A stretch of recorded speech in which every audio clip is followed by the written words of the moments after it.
who's wondering, no, this is not going to be followed by a Nightmare on Elm Street comparison. And the reason I say that is because tonight's discussion will be regarding yet another Wes Craven classic, in this case, The Last House on the Left.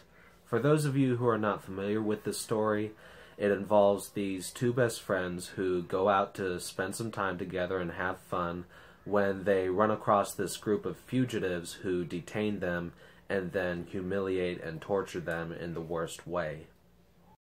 And the worst part of it is that while all of this horrible stuff is going on, the house of one of these friends is less than 5 minutes away on foot. Now, I've had someone tell me that The Last House on the Left is not that scary, but this is the very definition of horror for me. The idea that salvation can be so close to you and yet impossible to attain. And it's equally as horrifying from the parents' perspective that they would have been more than able to help their daughter and her friend if they had only known about what was going on. However, in an opportunistic twist of fate, the parents of one of these friends do find out what happened after the fact, and they get the opportunity to avenge their daughter, which they take full advantage of. So to start off with, I'd like to talk about the parents in both of these movies.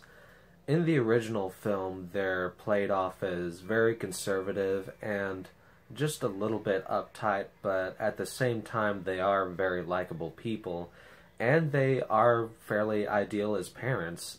They genuinely care about her daughter. They even plan a surprise birthday party for her as this bad stuff is happening to her, and of course they go on to avenge her. What more could you want? In the remake, though, it feels like they have a little more character. They're a little more fun at the beginning. They have a better sense of humor. Also, the dad is a doctor in both versions, and in the remake you actually get to see him do more doctor-like things. It actually plays into the plot a little more even during the revenge portion of the film. Also, the way that they discover what's happened to their daughter is considerably more believable. I mean, in the original, how the hell did they know that their daughter was going to be out there by the lake? And in regards to the revenge portion in both films, in the original, when the mother goes after these people who hurt her daughter, she goes after them like a fucking predator, and she feels a lot more vicious. As the revenge portion in the remake is starting out, she almost feels more victim-like, and at first she needs the big strong dad to come help her out. However, there are a couple of moments later on where she helps the dad out, so I guess it breaks even. And then up next there's the best friend of the main girl whose parents go on to get involved in this revenge plot. In the original film, she is established as just this straight-up troublemaker, whereas in the remake, she just feels like a person. I've actually known a few people who are like this girl. She has a little more of an attitude, more of a sense of humor, and she's a lot feistier. Now, the only reason I haven't been using any names so far is because most of the characters in the remake have different names from their equivalents in the original. If they had been the same, I might have cared a little more, but I'm too lazy to memorize two sets of names. But next I'm going to talk about Mary, who does have the same name in both versions. Mary is the main girl, the one whose parents go on to get revenge on her, and in the original she is established as a fairly likable character. In one of her first scenes, she has a pretty fun conversation with her parents about bras and then about this band, which is clearly Wes Craven's fictionalized version of Black Sabbath. And, yeah, just a fairly likable character. In the remake, Mary is fairly well established as well as a likable character. She doesn't have quite the same amount of fun to her at the beginning, but I will say she is a much stronger character than in the original film. She makes much more of an attempt to get away from these killers, whereas in the original she was just like go ahead and shoot me. Next, I'm going to talk about the group of fugitives that these girls run into. First of all, the leader of the group has this brother, who I'm not really going to get into. You know, he does do a lot of bad things. You do hate his guts, but honestly, he doesn't really do much to stand out from the group. So, there's the son of the leader of the group. In the original, he's built up more as a character at the beginning, and he's the only one who stands out in that he's not really as much of a villain. You could consider him to be one of the bad guys since he doesn't really do anything about what's going on, but later in the film he does actually start to feel bad for what's happening. He's the only one who does, and he even makes an attempt to stand up to his overbearing, bullying father. In the remake, this character is a lot more nervous and generally less confident in himself, which makes sense considering the fact that he still has this overbearing father who also happens to be a criminal capable of doing anything. And he's also a much more sympathetic character. As these horrible things are going on at the hands of his family, he is quicker to speak out against them. And I do find it fairly interesting that he is the character who ultimately sets the revenge plot in motion. However, at the same time, I do find it difficult to believe that you would find such a pure soul within this group of homicidal criminals. In the original, he was a fairly sympathetic character, but he was also easier to believe because at the same time he wasn't innocent. And then there's this female character of the group who is essentially a friend with benefits to both of the brothers. In the original, she's a fairly strong character. I like how she doesn't allow either of the brothers to claim ownership of her, and that she is her own person. And in both versions, she's very sexually free with herself. She even tries to get these girls that they come across to join the group. And in the remake, she feels like just more of a straight-up psycho from the way that she talks. Like, there's this establishing scene at the beginning of the film where she has this pretty crazy line involving a dying man. And then there is the leader of this pack of criminals, who is the only other character besides Mary whose name has gone unchanged, and that is Krug. Now, he doesn't go through too many drastic changes from original to remake.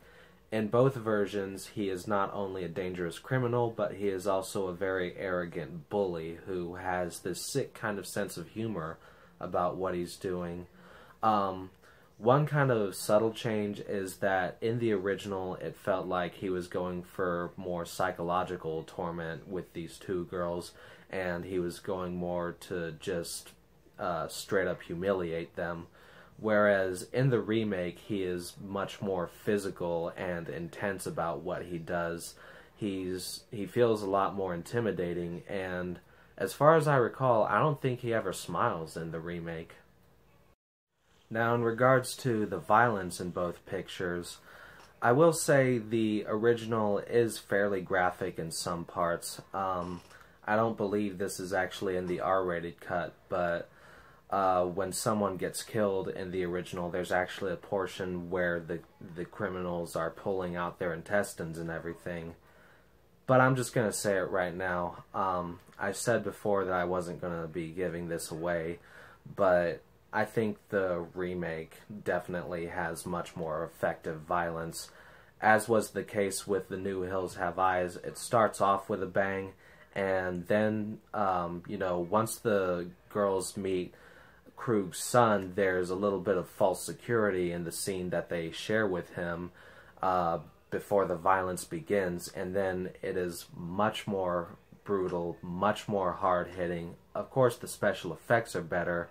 The suffering is much more prolonged, and then, during the final act, during the whole revenge segment, that is much more prolonged, which makes sense. If you're going to wipe out this whole family of killers, it's going to take a little time. And there's just this very intense beatdown between Mary's dad and Krug.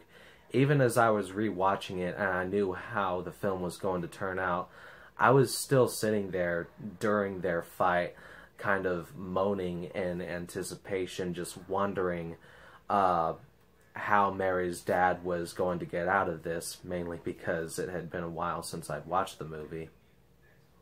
And I can't say that either version has much rewatch value to it, as well made as they are, because this next comparison is going to involve the least comfortable subject matter involving The Last House on the Left.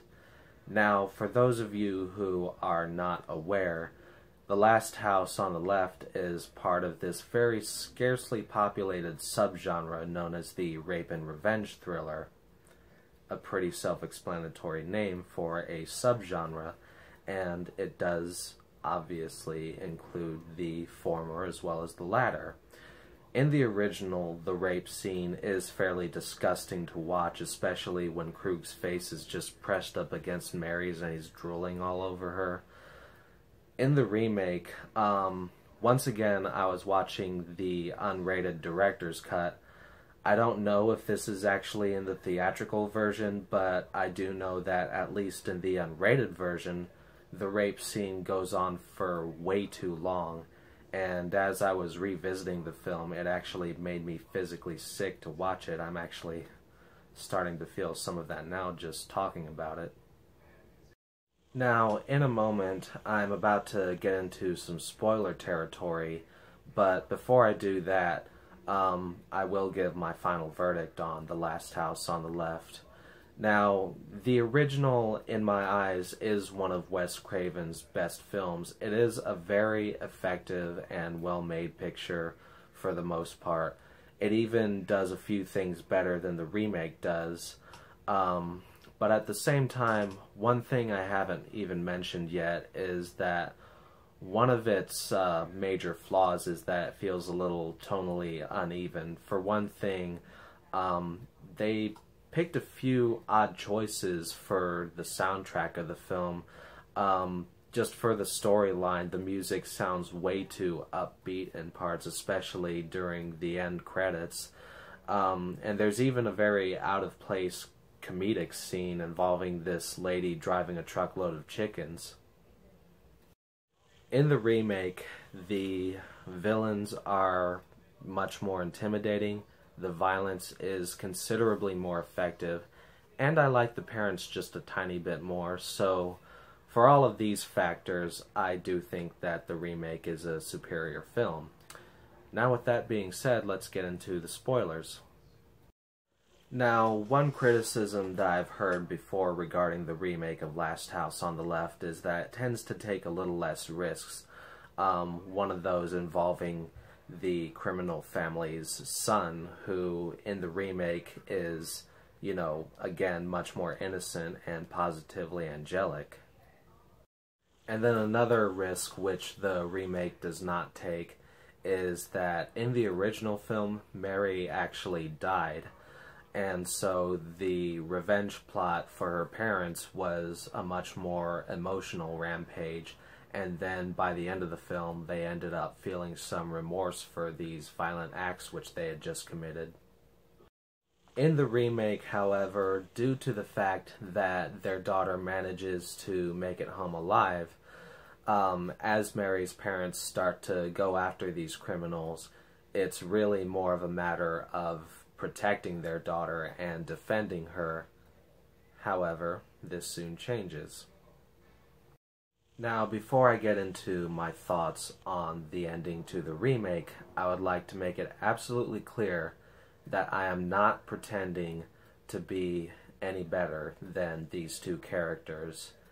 If a situation were to occur where a close relative or family member of mine was seriously hurt and humiliated, and I had the opportunity to get back at the people who did this, it is more than likely that I would do the same as Mary's parents.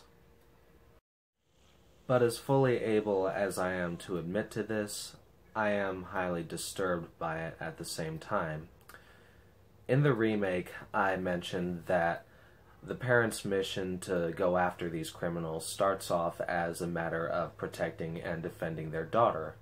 However, once it boils down to the character of Krug, the final one left alive, they manage to get him into this situation where he is completely helpless, and they are fully able to take him to the police, and with everything that's going against him, he could be put away for life. But instead they opt out for premeditated murder, and they do not feel the slightest bit of regret for it. The idea of being pushed to such extremes that we may ultimately become just as brutal as those who we would consider to be our enemies is exactly the theme which Wes Craven was going for in his original film. And to Mr. Wes Craven himself, rest in peace.